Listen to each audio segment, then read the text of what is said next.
pessoas, canal Estranho e o Extraordinário. Eu sou o Rodrigo. E pessoal, o vídeo de hoje é um vídeo muito especial para mim, porque é um vídeo que já faz muito tempo que eu estou planejando fazer. E na verdade já há bastante tempo que eu estou planejando ele, trabalhando nele, pesquisando, tentando tornar a história de maneira mais condensada, para que o vídeo não vire um filme de 2 horas. E finalmente cheguei a um termo e vou poder mostrar para vocês. Porque todos nós sabemos, acho que não é segredo para ninguém, que a história de um país, seja ele qual for, ela se faz de coragem, de glória, mas também se faz de sangue. Infelizmente, é assim que acontece. E o nosso país teve, ao longo de sua história, muitas revoltas, muitas revoluções, que são parte indelével do que hoje somos enquanto nação. E quando se fala aqui do meu estado, do Rio Grande do Sul, a primeira coisa que as pessoas pensam quando se fala em guerra civil, em revolução, é a Revolução Farroupilha, né? A famosa Guerra dos Farrapos. Mas ela não foi a única que aconteceu no Rio Grande do Sul. E talvez seja apenas a mais emblemática, mas não a mais estranha, tampouco a mais sombria. E é sobre uma outra revolução acontecida em solo gaúcho que eu gostaria de falar. Eu tenho já faz algum tempo, é um orgulho para mim pessoalmente ter este pequeno livro aqui. Esse livro tem atualmente mais de 112 anos, é uma segunda edição. E ele conta a história a qual eu pretendo contar para vocês. Logo após a vinheta, vocês vão conhecer. Episódio sangrento e emblemático, a revolta dos Muckers ocorreu entre 1868 e 1874, na região da cidade gaúcha de São Leopoldo. Mais ou menos naquela região ali, naquele núcleo todo. A região de São Leopoldo abrigava na época o que era o núcleo da primeira colônia alemã no Rio Grande do Sul. A primeira de todas estavam ali. E ela estava se desenvolvendo muito bem, sem qualquer sobressalto, sem qualquer problema, desde a década de 1820. Não havia qualquer notícia de problema no desenvolvimento dessa pequena comunidade. As pessoas viviam, claro, dadas as dificuldades, estamos falando de tempos remotos, né? Dadas todas as dificuldades ao isolamento inclusive da própria pátria. São colonos alemães longe de sua terra, tentando construir uma nova realidade numa terra até então desconhecida, mas o desenvolvimento deles estava tranquilo, não estava acontecendo nada de errado naquela época. Mas os problemas começaram a surgir com um certo fanatismo que começou a aparecer entre alguns dos membros dessa comunidade. Os outros membros, as outras pessoas da região, logo começaram a perceber que havia no início ainda pequeno grupo que se comportava de maneira um pouco estranha em relação aos demais. Essa região não tinha igrejas, não tinha um padre. Dado ao isolamento da época, não havia um padre que pudesse ficar ali. A Igreja Católica não tinha uma igreja ali. E as pessoas se ressentiam disso, sentiam falta dessa orientação espiritual. E isso talvez seja um dos principais fatores que gerou os fatos que levaram à revolta dos Muckers. Porque este pequeno grupo, que começou a ficar diferente dos outros, começou a ser chamado pelos demais membros da comunidade de os Muckers. Muckers é o sinônimo para beato, fanático ou santarrão. Essas pessoas tinham um comportamento mais fechado em relação ao resto da comunidade, e isso, vocês todos sabem, sempre leva à formação de tensões, né? Quando você começa a agir diferente, você chama a atenção. Numa comunidade tão pequena e tão isolada, óbvio que isso chamou ainda mais a atenção. A região em que tudo isso aconteceu ficava ali, nessa primeira colônia de São Leopoldo, mas ela abrigava também regiões em torno, como que na época um lugar chamado Padre Eterno, era o nome do lugar, que se não me engano hoje é o município de Sapiranga. Toda essa região fazia parte também Campo Bom, ficava entre Ferrabras, Hamburger, que hoje em dia é Novo Hamburgo. Essa região toda, para quem não é do Rio Grande do Sul, essas cidades todas, elas ficam razoavelmente próximas.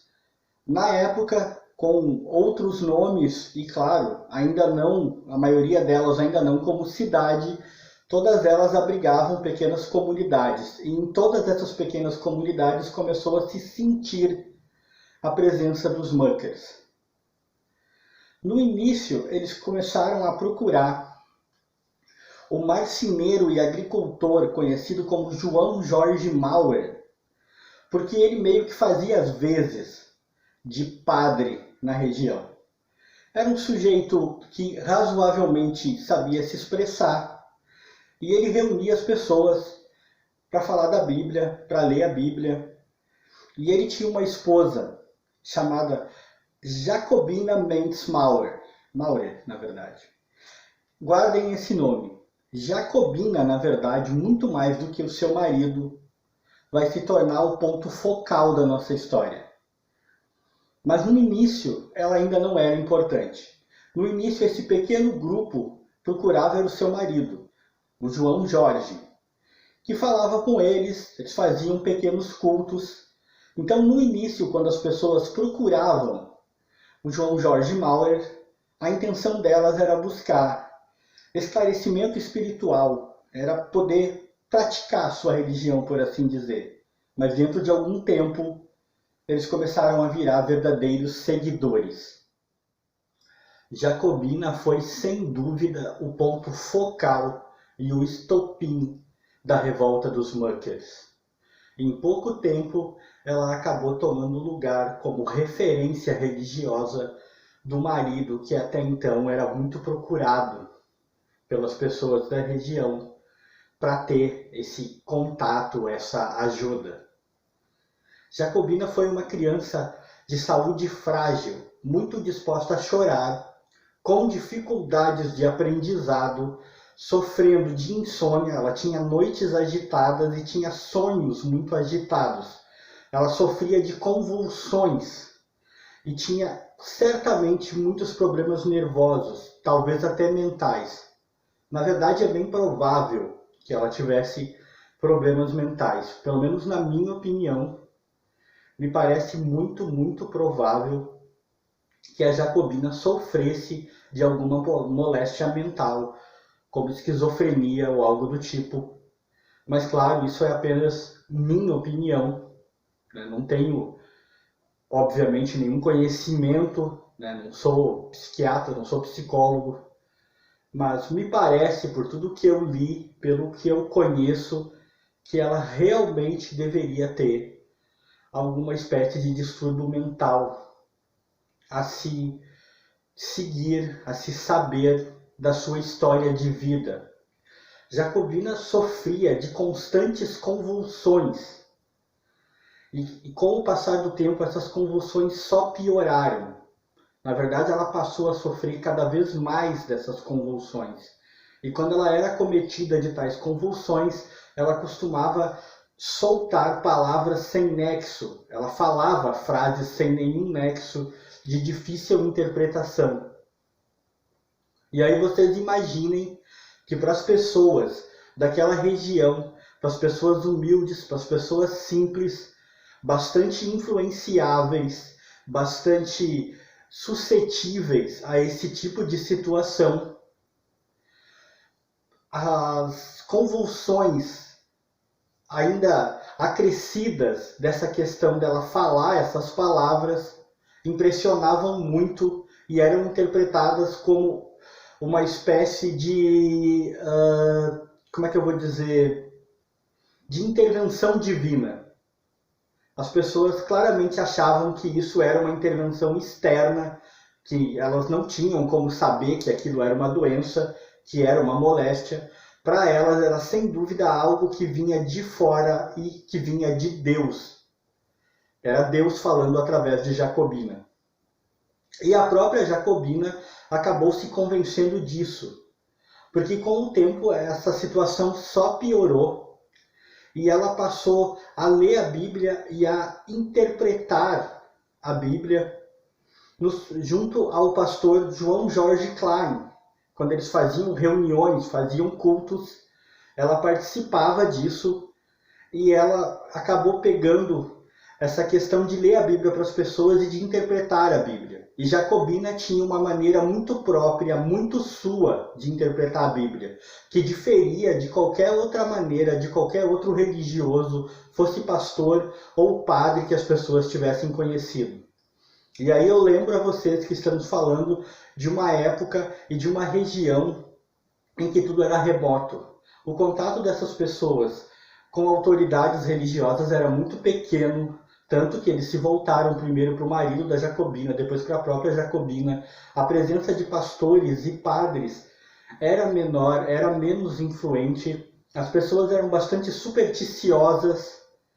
E ter uma mulher que se dizia que falava, Deus falava através dela, era algo que mexia demais com as pessoas. E Jacobina acabou se convencendo de que ela falava com Deus, de que as coisas que ela dizia, era Deus que mandava ela falar.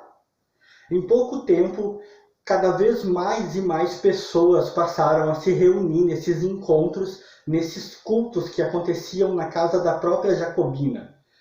Cada vez mais um ar de misticismo começou a tomar conta das pessoas, cada vez mais as pessoas que iam até a casa dela, de interessados em ouvir uma palavra, em participar de alguma atividade religiosa, passaram a se tornar seguidores dela.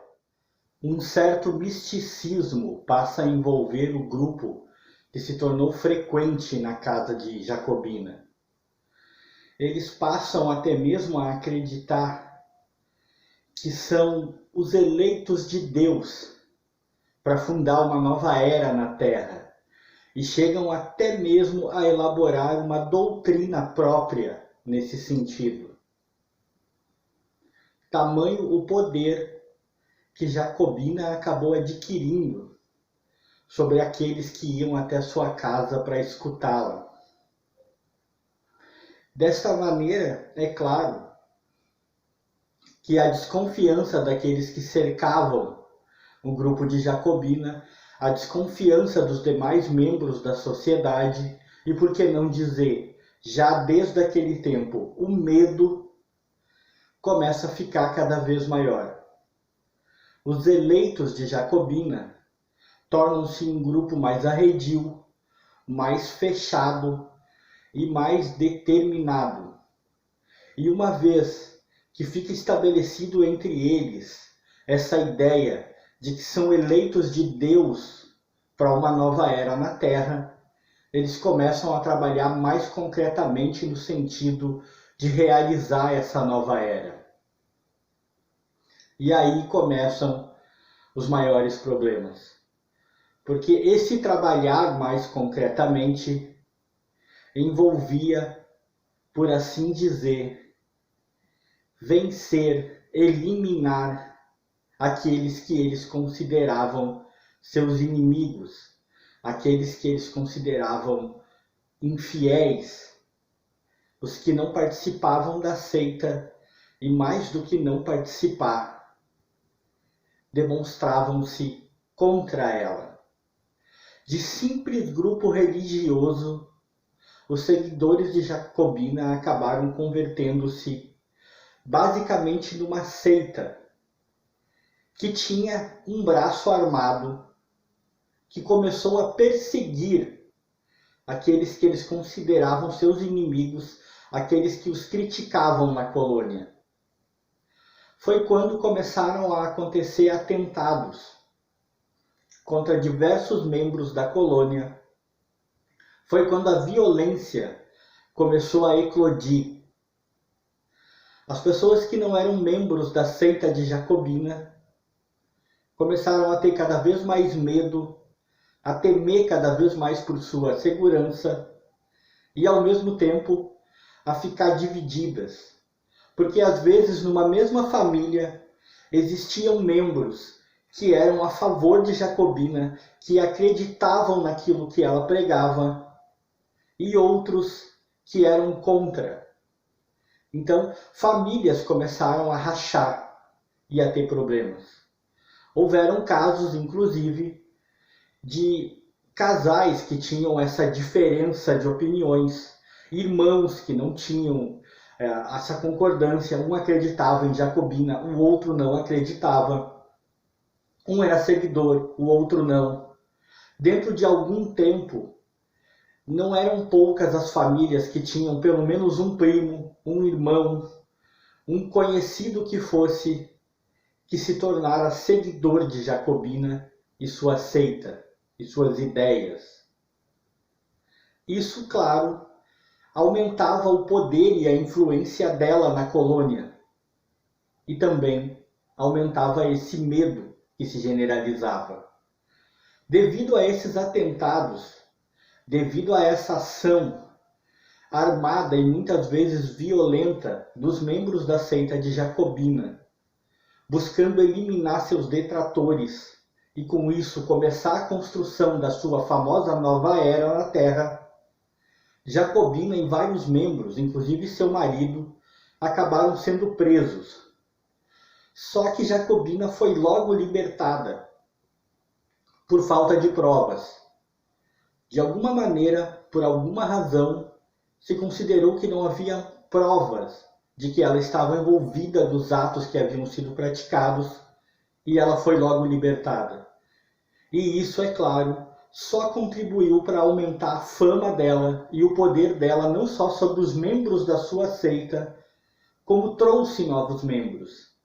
Gente que já se sentia inclinada a seguir as ideias de Jacobina, ao ver que, de certa maneira, nem o poder constituído, que era, no caso, o império, o governo, nem mesmo este poder constituído conseguiu manter Jacobina presa. Isso para as mentes supersticiosas, isoladas e já assustadas da época, consistiu gigantesca forma de provar o poder que Jacobina teria. Em pouco tempo a seita se tornou mais poderosa, mais influente, mais atuante e também mais temível. Por volta de 1873, o clima, por assim dizer, azeda de vez. O clima se torna insustentável de vez. Ocorrem os primeiros incidentes realmente sérios, assassinatos, atentados, sendo os muckers apontados como os responsáveis por esses atos. Então os adeptos de Jacobina promoveram um ataque em massa a todos os seus principais adversários. Esse ataque coordenado aconteceu em uma noite, e foi uma noite de horror, uma noite de terror. Aqueles pequenos incidentes até então razoavelmente isolados eclodiram nessa noite em um ataque coordenado contra todos aqueles que os muckers consideravam como seus adversários, como seus detratores. Várias famílias em vários pontos diferentes da colônia foram atacados por grupos diferentes dos muckers. Eles se dividiram em grupos e se espalharam pela colônia. houveram mortes, houveram feridos e, acima de tudo, houve muito terror. As pessoas estavam em pânico. Alguns nem conseguiam saber direito o que estava acontecendo.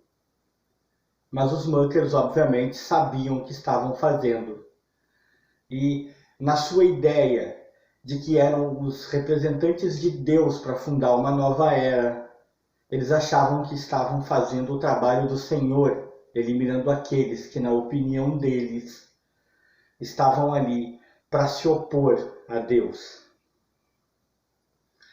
Os atos dessa noite acabaram, obviamente, suscitando a reação. Tropas do governo e tropas da Guarda Nacional foram então enviadas para a região para conter o avanço dos fanáticos. Mas a batalha não foi fácil. Muito bem entrincheirados, muito bem protegidos e mostrando uma habilidade tática até então, como eu vou dizer, uma habilidade tática que até então era insuspeita, eu acho que é essa a palavra. As pessoas, as tropas do governo, até aquele momento, ninguém poderia suspeitar que os Muckers demonstrariam tamanha habilidade tática para se defender. Eles acabaram se entrincheirando de tal maneira e usando de expedientes como bloquear as únicas vias de acesso até o local onde eles estavam entrincheirados. Eles acabaram conseguindo, inclusive, por repelir as tropas legalistas, as tropas do governo mais a Guarda Nacional por 3 vezes. As tropas do governo, é claro, estavam em muito maior número, estavam muito melhor armadas, e mesmo assim foram repelidos e derrotados 3 vezes. Os Muckers chegaram a matar o comandante das tropas. Ele chegou a ser morto, o que acabou arrefecendo os ânimos dos soldados e acabou dando uma sobrevida para os Muckers. O comandante de uma tropa ser morto é algo que sempre desmoraliza a tropa, é algo que sempre deixa os soldados um tanto sem saber o que fazer, um tanto hesitantes. E até que um novo comando fosse estabelecido, os Muckers aproveitaram para se fortificar mais. Mas no final das contas, a 2 de agosto de 1874, a maior parte dos Muckers acabou sendo encurralada e morta. As tropas do governo, com a ajuda de guias locais, com o acréscimo inclusive de membros da comunidade da colônia, gente que buscava de alguma maneira, até por que não dizer vingança, pois haviam tido parentes mortos, amigos mortos pela sanha enlouquecida dos Muckers, acabaram finalmente conseguindo encurralá-los e grande parte deles foi morta. Entre os mortos, inclusive Jacobina. Ela acabou falecendo nesse combate. Os Muckers sobreviventes acabaram sendo presos e condenados a longas penas. Muito tempo de prisão eles pegaram. Mas ainda assim, depois de libertados, eles foram alvos de perseguições violentas nas colônias aonde voltaram a viver. As pessoas simplesmente não conseguiam esquecer quem eles eram e o que eles haviam feito. A revolta dos Muckers ainda teve ramificações, ainda teve pequenos desdobramentos durante muitos anos. Mais ou menos até 1890 ainda se ouviam falar de fatos, de pequenos problemas, de incidentes derivados da revolta.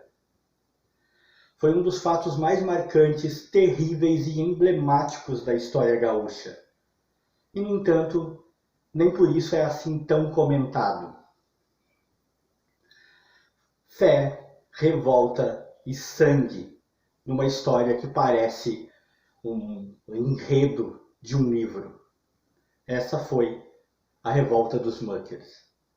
E essa é a história. Eu fico por aqui. Quero agradecer a quem acompanhou. Pedir que, se você não é inscrito, se inscreva. Ative o sininho. Quem puder compartilhar, compartilha. Isso sempre ajuda a gente. Um abraço para todo mundo. Fui.